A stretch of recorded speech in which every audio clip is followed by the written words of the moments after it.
Hello everyone and welcome back to my channel. Creating the SharePoint sites programmatically used to require huge permissions like sites.full.fullcontrol.all, which most security and IT teams absolutely hate granting.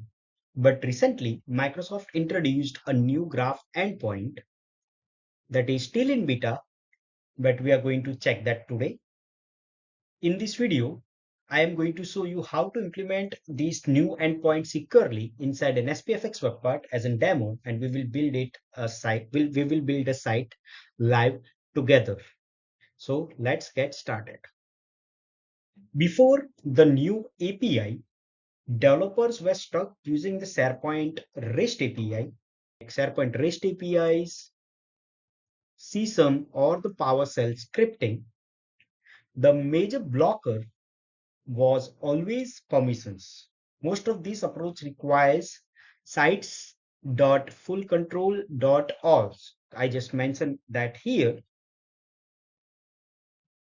this one, sites.fullcontrol.all. It was the minimum scope that was required, and it is basically a God mode access to all sites. So whatever sites we have, like that is a previous created site or the future sites, this permission will give and full control to those sites. So this is the reason the IT teams are not granting this type of permissions because entire tenant has been exposed, and the app can read, edit, or delete any of site in the entire tenant. And that is the reason IT team always denies this request due to the security concerns. So Microsoft long-term strategy is to clearly moving everything to Microsoft Graph. It's the recommended unified endpoint to the entire Microsoft 365 ecosystem. By moving site creation to Graph, Microsoft isn't just updating an API, they are bringing site provisioning into a modern, granular approach, right? So it's with least privilege permission scope. So the IT team can go and accept those requests for the site provisioning. This is Microsoft's recommended standard for all new apps creation. It is future-proof where all new capabilities land first on the Microsoft Graph. So now let's talk about the new API endpoint. That is this one, the beta/sites endpoint. It is simple declarative SharePoint site creation. So what we have to do, we have to hit an endpoint with graph.microsoft.com/beta/sites. As you can see, it is still in beta, so it's not available as in V1 version or V2 version in future for us, but they are just testing it right now. So once we add this endpoint with its own declarative JSON payload, it is going to respond us with 202 accepted as a response. So what does this 202 accepted means? This particular endpoint has been implemented using the long run operation. Let me just give you a hint. Is a long, uh, it's like giving, it is the long run expression. So what does that mean is when this particular endpoint has been hit, the background process will start, which will go and provision the site. As we said, there are two supported templates at the moment. One is team site and another one is a communication site. So once we go and do this, it is going to create that new site for us. Next, list privileges in action. So before we have this new beta endpoint, we have to provide sites.fullcontrol.all, but it has those issues where it has read-write access to all sites, zero tenant isolation is going to be there, rejected by enterprise security due to it has God mode type of permissions, and it is impossible to scope down later. But now, the new way, we have the sites.create.all. This allows your app to provision a site but gives it a zero existing site access. This is very, very important. The magic happens after creation, where the Microsoft Graph automatically grants your app a site.selected permission. So basically you are an owner of your site, but you don't have any existing sites access using this application. So this is completely safe and secure so that the IT security team can finally say yes to your application. Next, how we will go and build the request payload that needs to be sent with that particular beta/sites API endpoint. So to do that, what we can do is we have to make a post request into beta/sites, right? And this is the actual payload that we are going to send. That is with the display name, web URL, template, owner, and description, where description is an optional, right? So what does that mean? So all these things refers to this. So the display name is what users will see. So the web URL is something, a URL path. The template determines if the site template or the site is going to be a Teams, a communication site or a team site. The owner is the primary admin of the site. So basically a site collection admin for this particular newly going to be a newly provisioned site. The description is an optional field. If you want to apply, you can give it. Otherwise, that's fine. Calling the graph from SPFx. So what we are going to do is let's look the code, which I'm going to also showcase you in a demo. But what I have built so far, I'm just going to provide you as a highlight in here. So inside the SPFx web part, implementing this is incredibly easy. We leverage this one, the Microsoft Graph Client version 3, which will require no custom authentication. So you don't have to go and add your application ID, client secret, or client certificate, or you have to manage them on the server side, nothing. You just require the Microsoft Graph version 3, which is having an SPFX context, no MSL setup required. It also has the token handle. So when you are using this V3 client, it has token handle. So authentication token are also being handled into it. You just have to add the simple dot post command with JSON payload that we just see in the previous slide. That's it. And it will return you 202. That is an async operation, as in it is implemented using the long running operation in the backend, right? So this is how you are going to create your code. It is in the TypeScript SPFX web part, and this is the whole code that we want to implement, and this is the output. This returns 202 accepted. Okay. Next, how the end-to-end provisioning is being happened when we are using SPFX, the Graph API, and SharePoint site. I am trying to show you that particular architecture flow into here. So first, user will fill up the SPFX form, which I'm going to show you in a live demo. Then we are going to use the post beta site with JSON payload using the Microsoft Graph Client v3. So it will help to capture all these things like authentication token and flows and everything. Then it is going to validate that graph auth layer using the Azure AD token validation. If the token is valid, then that post request will be successful and it is going to provide us this 202 accepted queue job. Once that is done in the backend, the SharePoint site is being created in the background job, and it is also going to provide us the sites.selected, this particular permission to the newly created site only, zero access to the rest of the tenant.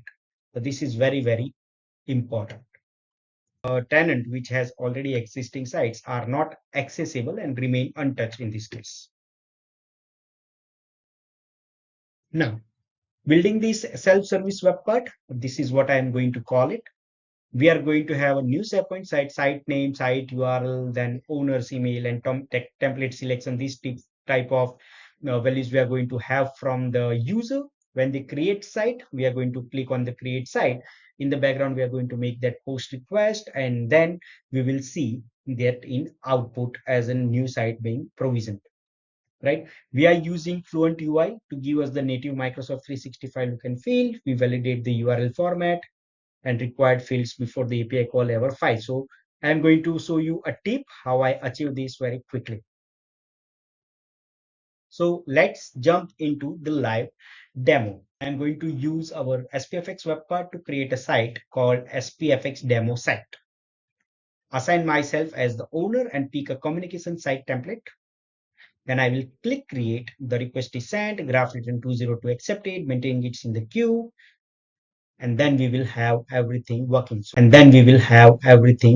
let's jump into that. Okay, so this is the code which I'm going to walk you through, right? So this is one of the SPFX web part code. I have just created the npm build for that, and then I have deployed that npm build into this app catalog just for your reference.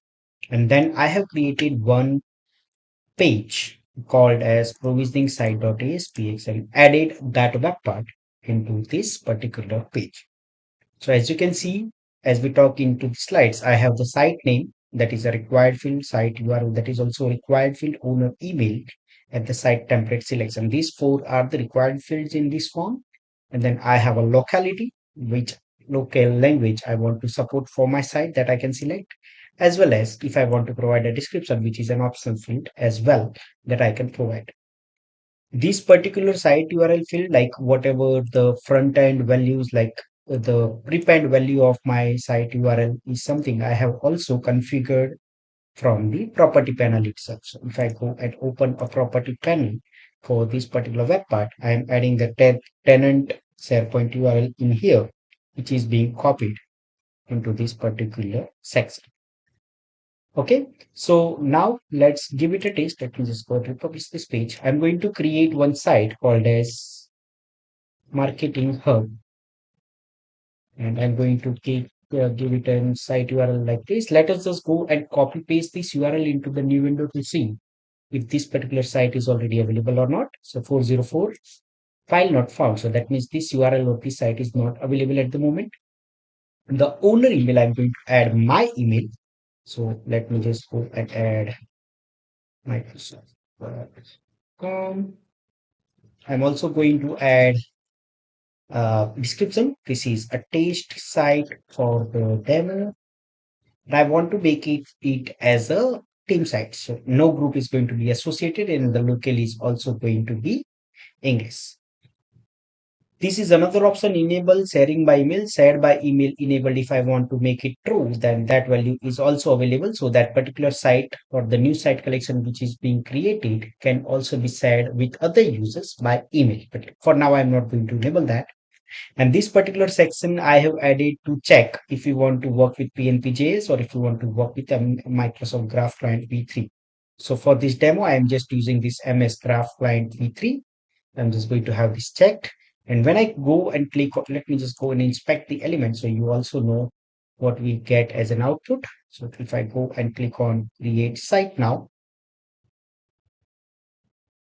so as you can see, the sites call that we just see graph.microsoft.com/beta/site with this payload has been passed into it.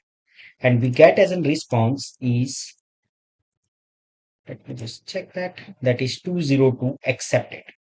And here I also saw a message that is site Microsoft Marketing Hub created successfully. It may take a few minutes to fully provision and a link to that site. So when I click on this link and open it into the new tab, as you can see, the new Microsoft Marketing Hub site has been created and all the pop-ups for newly created site are available.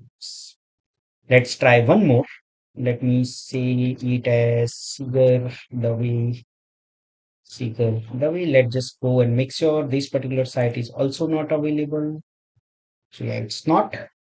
So I'm going to click on and provide my email address on microsoft.com. And this time I'm going to create it as a communication site. So when I hit create site, as you can see, a new call has been added. Now it's create site as created. You also notice it is bit fast in terms of creating and provisioning the new site. So as you can see, I selected the communication site, so it gives me this pop-up. The another thing which I wanted to check, if we go into the site content and then the site settings, you will notice the site collection administrator. As we talked in the previous slides, that my user, which I go and provided as an owner of the site, are that person is added as in the site collection administrator. Let's say I want to give a name of any other user, not me. That user will be going to add it as a site collection administrator for this particular site. And it is using that sites.selected permission. So if this user seeker doesn't have rights to any of the sites, it is not going to be displayed to him, to me, basically. Okay, now let's go and show you the code. So if you go and check the code, so we have this submit button, that is action button for submitting or creating that site. So when I go and check this function handle submit, as you can see, it has this all the parameters: site name, site URL, owner email, site description, local template, all these things, right? And in here you will see and check what it's actually doing when we are calling about that particular call, right? So here it's the function when we are going to create it using the graph call. This is the option which I'm selecting at the moment. So this is the function which is going to create it. So we are using the direct Microsoft client v3. So how it should work. Here you will see it's calling the client.api that sites and version is beta. It's not v1. And whatever as in we are having this as a request body, that has been passed as a post request. We have the success and the response of the site. Then I'm using that particular site to display that label, right? And if any error or the message is there, if it is 202, that means it's working or it's included. Then it will if this message is for site collection initiated, creation initiated, and we have to check this SharePoint admin center after 2 to 10 minutes. But it's pretty fast, as you see, right? So it is able to generate or provisioning it very quickly. Okay, so if we talk about how I have created or generated this code, so for that purpose, in the era of vibe coding or in the era of I am using Claude. I've used Claude to generate this actual code, right? I haven't done it manually because it's a lot of code and it took me around 30 minutes to get everything working. It requires some prompts. I can also show you how I achieve this. Let me know in the comment section below if you want to see that thing in action, how I go and build this particular code or any other code you want me to go and build using the agentic AI or any of the specific AIs. Okay. So yes, that is one of the use case that we can utilize for this new beta endpoint. As I said, like still it is in beta, so Microsoft is not made that as available to everyone, but we have to be careful when we are using it. Now let's talk about some enterprise use cases that can be achieved using this beta endpoint. So one is project workspace automation. So whenever we want to provision a new SharePoint site when a new project is coming up, we can do that using as in terms of project management tool, and we can have a consistent structure and zero manual effort of creating that we have to go to our admin every time. It now being eliminated in this case. Second is HR onboarding portal. So it will help the HR department to tailor the onboarding hubs automatically when there is a new team are formed or new employees are added in the HR system if you want to have their own sites for that. In case of self-service site requests, so in that case, we can have our own site service, self-service site request creation platform there where a user can just have this form. They can submit the form and the site has been created for them. The last option or another use case which I can think of that right now is the corporate governance. So that will force the naming convention, mandatory owners, and add template standard automatically. So every site creation will have this unified attributes whenever the new site has been created into it. Okay. So now let's talk about the key takeaways to wrap up this whole demo. So, as in begging the IT department to allow the site.full control are over. Now, this new graph endpoint give us a secure, least privilege way to provision site, and it also integrates very nicely as you see in the demo with SPFx. So it's SPFx ready. It is the modern API with the beta-less sites at the moment, but in future we are going to have it in V1 or maybe another version. We have to don't worry about REST or CSM now on to do this provisioning part. We don't have to go with the security to give us the sites.create all permissions. We have these permissions, so we don't have to ask for the sites.fullControl.All, right? And it is async by design. So it accepts the requirement of 202 accepted by responding in the 202 accepted way. And it also gives us the that creating response basically. So what we have to do is we have to register an app with site.create.all. This is required in terms of if you want to use that PNPJS or if you want to do it another way. We can build the SPFx web platform as I show you in the demo. We can go and call the post beta sites request, handle the 202 in the UI as I did, and then we can ship it to our user. Okay, thank you. Thank you so much for watching this video. I know it is very long video, but I wanted to showcase this new API endpoint to all of you. Let me know in the comment section if you have any query, concerns, or if you want to uh, discuss something about. Let me know if you have any queries or concerns about this new endpoint. And if you haven't subscribed to my channel yet, please subscribe and see you in the next video. Thank you.